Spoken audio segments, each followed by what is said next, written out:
Hello, good morning, good afternoon, good evening, depending on where you are in the world and what time you're joining.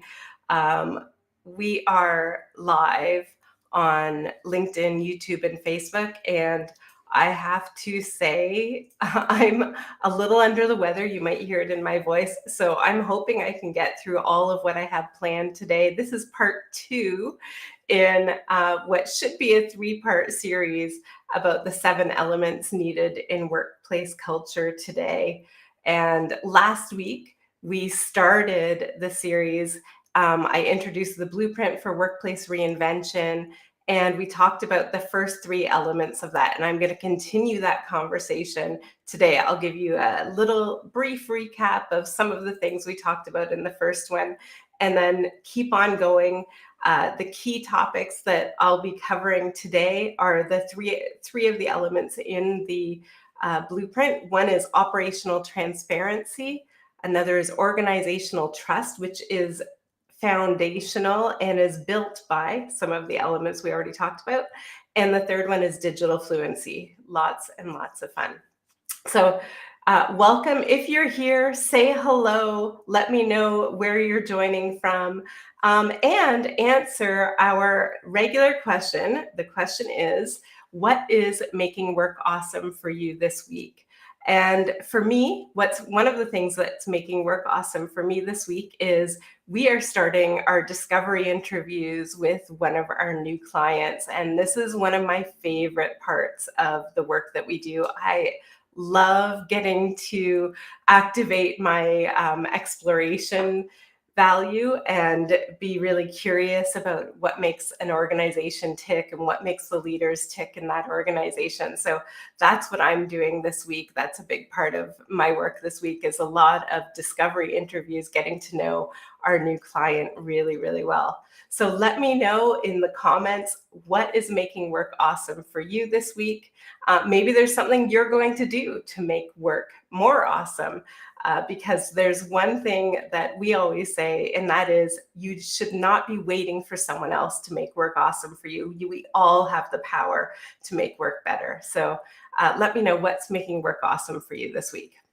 So our conversation today, this is, like I said, part two in the series of the 7 elements needed in workplace culture now. I just want to kind of let you know kind of where we started.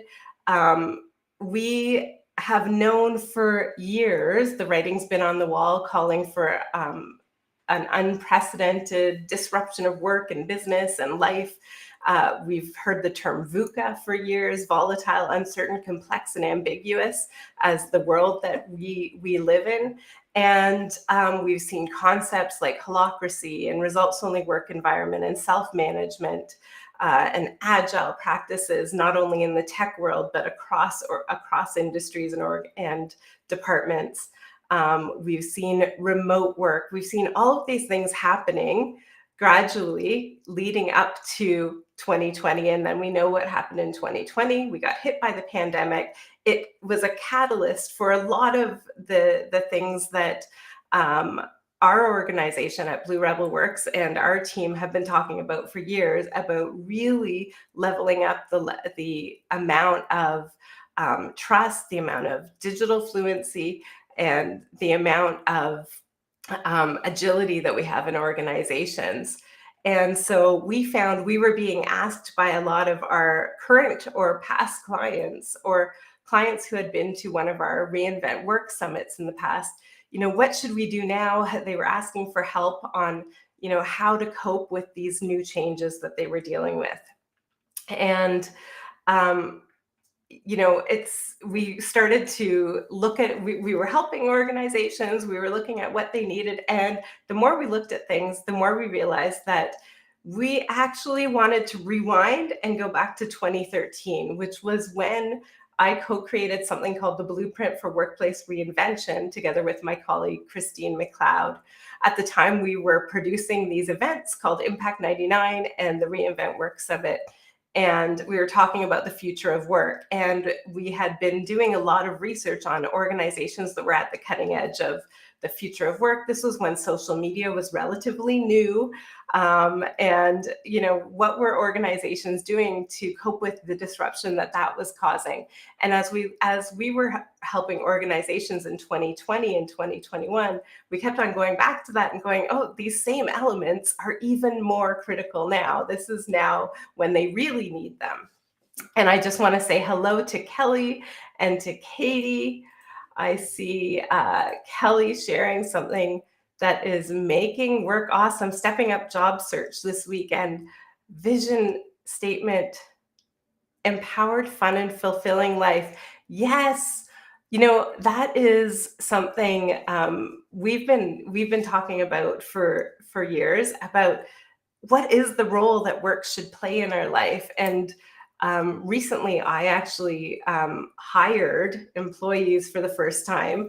And in the past, it was subcontractors. And it's really caused me to think, as someone who's actually officially an employer of people, what is the role that I want to make sure that work is playing in their lives? Because I feel like we have a responsibility. Work is such a big part of our lives. And as leaders, how are we helping people to feel fulfilled, to feel empowered at work? And Kelly, I have no doubt that you will be finding the perfect position for you. And I should say, there is no perfect position. And you always have the power to level that up, that empowerment, that fun, and that fulfillment. And knowing you, Kelly, I'm sure that you'll be doing that. Hello to Katie. Katie works with me. She is in Montreal this week. So that is one of the things that's making work awesome for her this week. Nice to see you, Katie. Okay, so we realized, going back to the conversation, we realized that blueprint for workplace reinvention was really, really, really essential today more than ever. So let me just pop it up on the screen so y'all can see what it was made of. Let me see here. Okay, so there's our blueprint for workplace reinvention. We all want this reinvented workplace where there's less stress and high levels of engagement and loyal, engaged customers and all of these things. It takes trust, that box on the bottom, and agility, that orange box on the top, to create this high performing culture. And in order to build those, we need to start with these elements on the left. So last time we were together, we talked about strategic alignment, authentic humanity, and individual leadership, 3 of the elements to help build that organizational trust. Today, I'm going to start at operational transparency. So operational transparency, let me take that off the screen. Operational transparency is, let me find my little definition. Operational transparency, how we define that is employees can access data unhindered by hierarchy or departmental silos. They make operationally sound decisions with that access to the info when they need it. Information is flowing frictionlessly, and curiosity and discovery is encouraged. So this really just means that the information is transparent and available to people when they need it. How often do we, leave a meeting or work on something and go, oh, who do I think needs this? Maybe no one. Maybe I don't need to share it publicly or whatever it is. We want to default to sharing everything publicly so that anyone can find that information and work on so that it can help them with whatever they're working on. So operational transparency is that kind of default to transparent information, that information needs to be stored and shared in a way that it's easily findable by people as well. So this is critical to building trust, because when you have that transparency of information, people feel trusted with the information. People know that they can find the information, and we can trust them to make better decisions because they have the right information. So I'm going to just share an example of one company that is quite transparent and known for their transparency. And the company is Bridgewater Associates. So Bridgewater is a global investment management fund. And they really want an environment where everyone can see how decisions are made, where they can question things that don't make sense to them. And they have found that kind of transparency helps with better conflict resolution, more efficient decision making, and really just helping them be successful. So one of the examples of something that's a little bit radical at Bridgewater is that all meetings are filmed, recorded, and available to anyone in the company. So that's a radical way of operational transparency, right? Filming and sharing those meetings to everyone in the company. Another example of something kind of meeting related, I believe it's Square, where they share the meeting notes, the meeting minutes, and who was in attendance. And an email goes out after every meeting with all of that information to the whole company. And anyone can ask questions about that meeting or about why a decision was made. And that all goes in the thread of that meeting so that everyone can see transparently what's happening in the meetings around the company. So not only is this a great way of transparency, it also, in my mind, we're all in too many meetings these days. So this could be a way of reducing the feeling of you're going to miss out if you don't go to every meeting, because you're understanding what decisions were made in that meeting or what happened in those meetings afterwards if you need to. So that's one. Those are a couple of examples of that operational transparency. A few tips on how to build that operational transparency. First one is really common. If you're not doing this already, I really highly encourage you to do this. Host AMA sessions with senior leaders regularly. This is something really got kind of publicly known through Google. Does this every Friday. They have the AMA with their founders, and has become really common in many organizations. If you are holding town halls or any kind of all hands sort of meetings, add an AMA portion to that. And I would recommend that you have a way of people posting questions and being able to vote them up.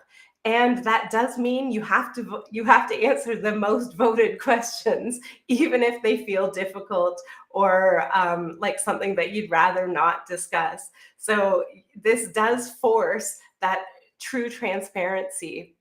You need to actually answer the questions that are asked. So host those AMA sessions regularly if you're not already.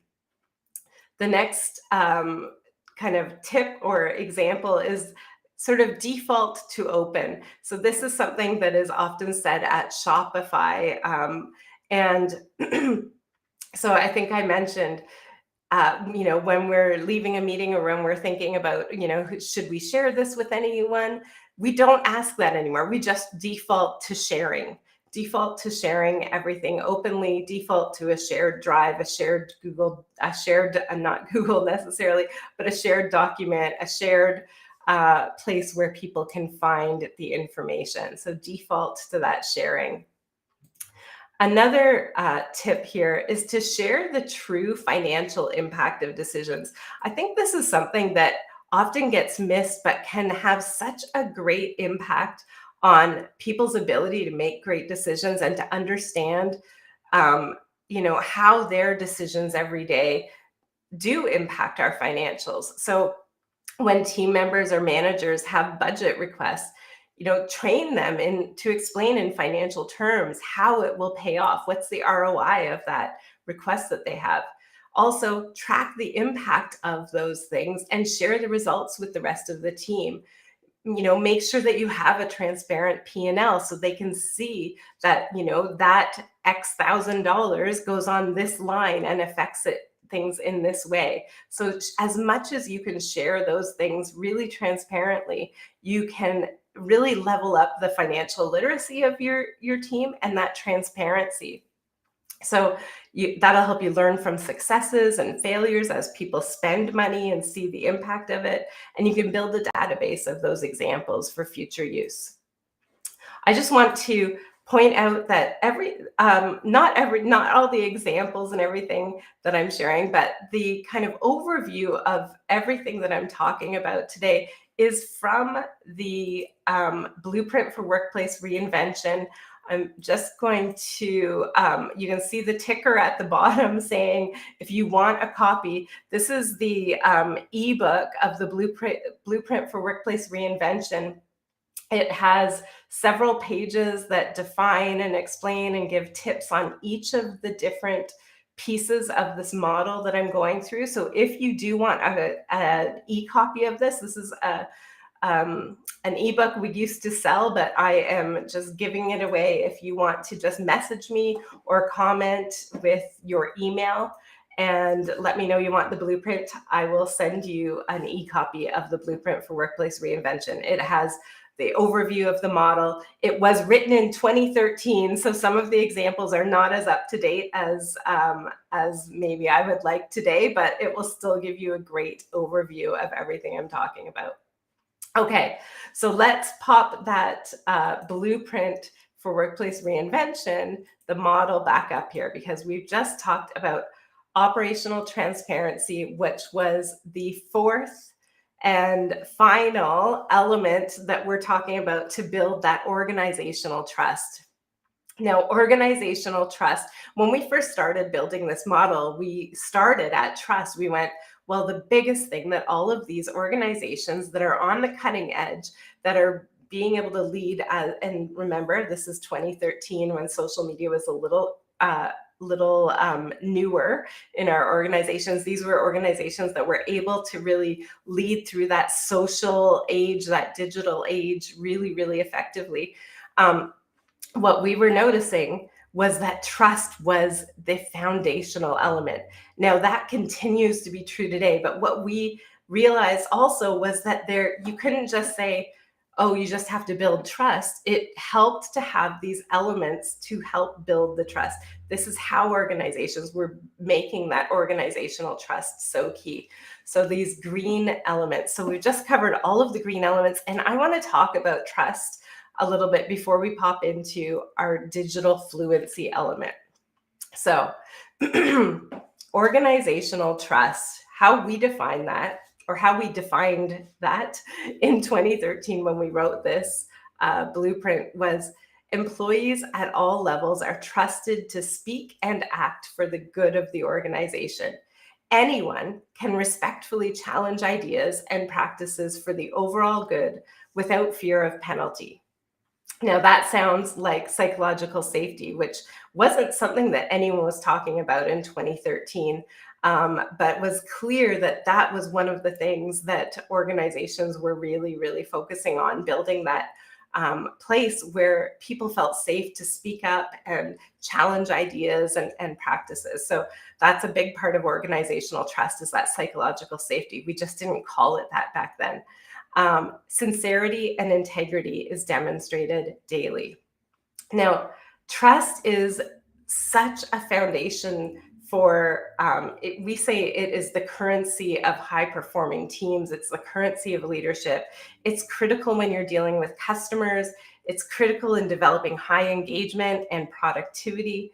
When trust is built across the organization, less time is spent managing people or managing people's time, less friction is and time is spent in gossip or counterproductive discussions. Fear-based behaviors like information hoarding and control and internal competition are reduced because everyone trusts everyone else's intentions. So we really believe trust is foundational to positive culture.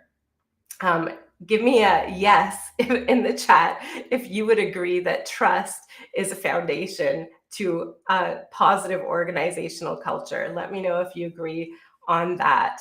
And if there's something that your organization has done to really build trust, I would love to hear what you're doing to build trust in your organization. Now, I'm going to give you sort of a radical example of a really high trust organization. The organization is called Bertsorg.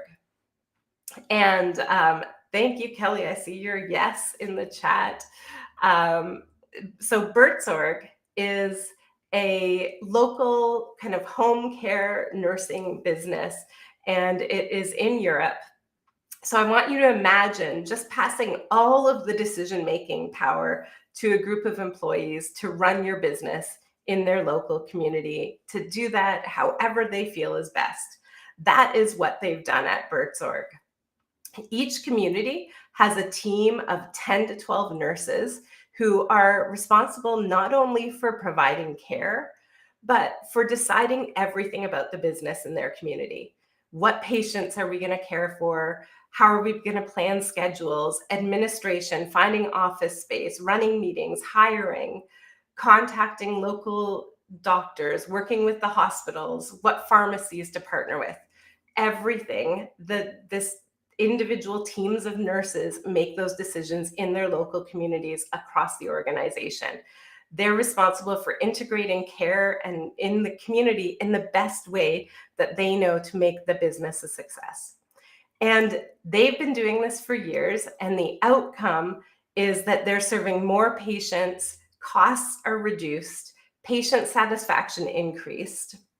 Nurses take the time to sit down and chat with their patients. They get to know them, they have coffee with them, because they know that that kind of care actually elevates people's health and helps them have a more successful business. So that approach not only has huge trust across their organization, it's a huge demonstration of trust in your teams and your organization, but also trust within the community with their patients and all across those really strong relationships. So we love examples like that, Bertsorg. And hello to Stephanie, I see you. Yes, trust is foundational. Okay, so how do you build trust? Well, I'm going to say the first thing is build it with that foundation of strategic alignment, authentic humanity, individual leadership, and operational transparency. And Bertsorg is an example of this, right? If they did not know that all of those teams of nurses across all different communities were aligned with the strategy of Bertsorg to provide that care, if they did not know that everyone had that authentic humanity piece, that they knew the purpose of their work and were connected with values, shared values, if they did not know that everyone had individual leadership and responsibility, personal responsibility for what they did, and then transparency on how to run things, they wouldn't be able to provide that huge trust to those teams of nurses. So we suggest, of course, go back and start at the beginning, align strategically. If you missed last week's video, watch last week's live video where I talked about strategic alignment and gave some examples of that, where I talked about authentic humanity, individual leadership. Okay, so trust is the second element that I was going to talk about today. And now we're going to dive into the orange upper side of the model. These are the competencies. So those green sort of the green elements are sort of more principle based. They're kind of how we operate around here. And now the orange elements are a bit more skills based and about kind of what you do. So we're going to dive into digital fluency. This has been a really interesting one with the pandemic, because suddenly people were working remotely and you couldn't turn around to each other and talk. You had to communicate using technology a lot more than you ever had to before, especially if you didn't work remotely before. So digital fluency, how we define digital fluency is the capability and competency to communicate, connect, and collaborate using technology, as well as the ability to learn new technology quickly. And I say that in a little bit of a stressed voice because that part is going to help you no matter what. If you are constantly like learning new technology and practicing that skill of agility of learning, then you're going to be much better off when disruptions hit because technology is always changing. So capability and competency to communicate, connect, and collaborate. So I want to share a tool that we have shared with, we have a course called Awesome Leadership in a Hybrid World. Right now, we're not offering it, but if it does sound like something people are interested in, we may offer it again. But I'll share with you one of the tools from that course, because I think this is one of the things that's really, really helpful in building digital fluency. So it is our digital fluency agreement guide. So we would recommend that you work with your team to come up with a list of all the different technologies you use. What are the technologies you use for status updates, for team meetings, for collaborating, communicating, urgent needs, all of the different kinds of technologies that you could possibly use. You're going to make a list of all the different apps and options and softwares you use. You're going to list what you like about them together. You're working on this with your team, by the way. We recommend that whenever you're making decisions about how the team's going to operate, the team is involved because chances are they know best what technology is going to work best for what, and it's best to get their agreement. So what do they like about the technology? What do you want to use that technology for, and what do you not want to use it for? And then are there any expectations or agreements that you want to set around that technology? And here's the example from our company. So we use a project management software. We use Google Docs. We use Zoom. What do we use email for? So we use email maybe differently from another company. Our email is mainly for client communications, and we check and respond to it daily. That is something that we actually share with our clients even. We're not on email every hour, but we do check it daily. So we tend to say that we'll get back to you within 24 hours on email. But if you need anything urgently, text is the best way. Because we operate really, really flexibly, and we may not be necessarily working a 9 to 5, Monday to Friday sort of environment, we may not be on email between the hours of 9 and 5 and be able to get back to you at that time. But if you text us, we'll get back to you in short order. So we make some agreements with your team about what to use your different technologies for so that it's really clear, so that people can communicate and collaborate in a really effective and efficient way. So this is, again, a digital fluency team agreement guide that we have created and shared in our Awesome Leadership in a Hybrid World course. If you are interested in learning more about that course, let me know. Like I said, it's not currently up for sale, but we have thought about releasing it again. Okay, so digital fluency, that is one of the tools or tips. Another tip for digital fluency: engage your early adopters. We all know those early adopters that always have the latest phone, or they've been using ChatGPT long before it became a popular thing. Engage them in lunch and learns to teach the rest of your teams about the new technology they're using. Another idea might be to invite people outside of the development department to mob programming sessions. So I know some of our clients do these where, every Friday between 12 and 2 or so, or whatever time it is, all of their development team is all huddled around one big screen, and they call it mob programming. It's part of their agile way of working, and other people from other departments can join in and see the programming and see how they're noticing the errors and understand that coding and what goes into the development. So the more digital fluency people can have in small ways like that, that can also help. If you have not tried technology like ChatGPT yet, then you are definitely missing out. This technology is really, really amazing. I mean, it's been around for a while in different forms, but ChatGPT has made it so accessible for anyone who knows nothing about coding. So people like myself, I've been able to use that to give me ideas for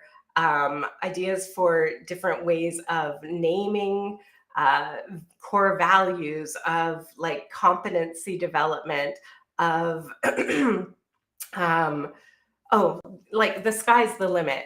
I want to actually mention right now, my sister is actually, she's a marketer, and is super active in the world of technology and um, using ChatGPT. I am learning from her all the time, and I want to share. I'm going to pop this in the chat. Hopefully that works in the comments.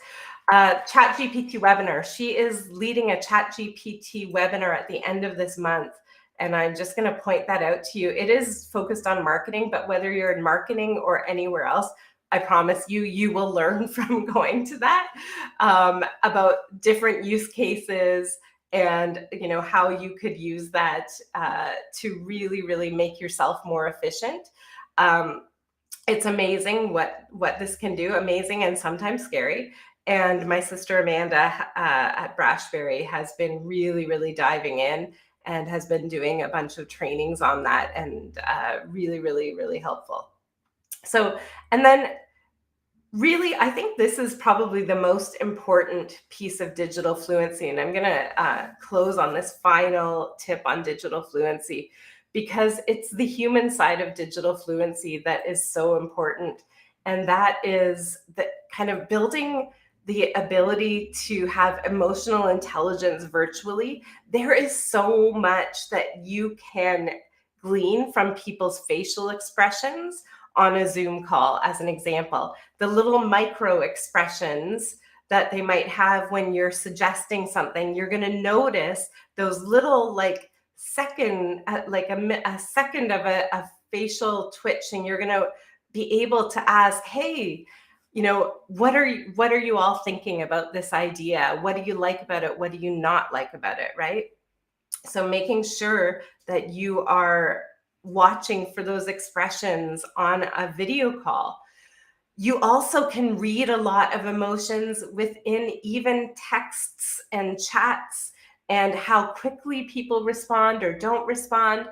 And without assuming, checking in on people to make sure that they're all right. If you're noticing a change in their behavior, maybe they used to always be someone who would say good morning in Slack, and you haven't noticed that for the last few mornings, you want to check in on them. So that virtual emotional intelligence, being able to read cues from texts and video calls, really, really essential in today's world. Being able to listen with empathy. We teach and practice this in all of our leadership development.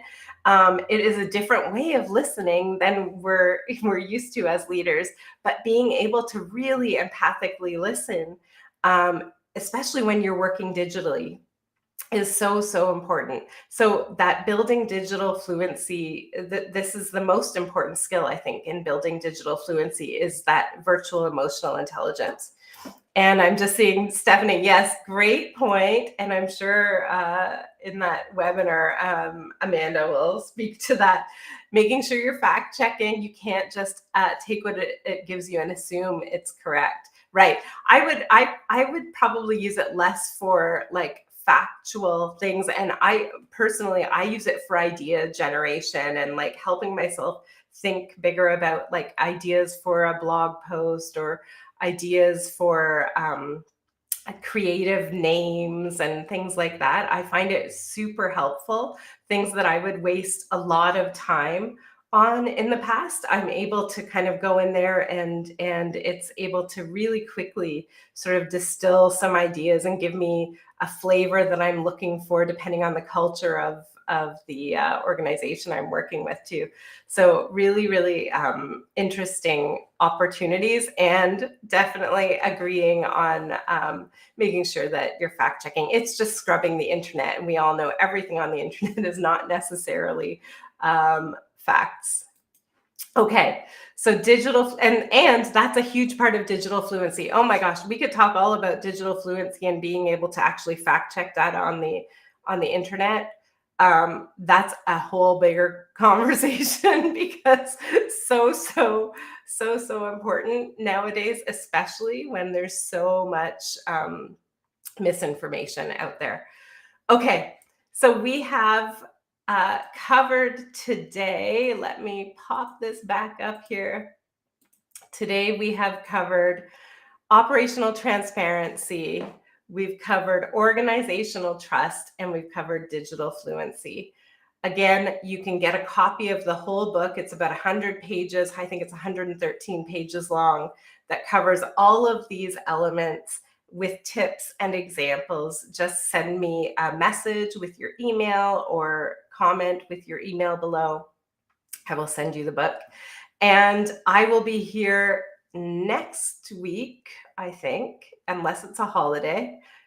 I think it might be in 2 weeks, to talk about the final elements: dynamic collaboration, relentless innovation, and organizational agility. Some really, really exciting conversations. Please join me then, and thank you so much for being here today.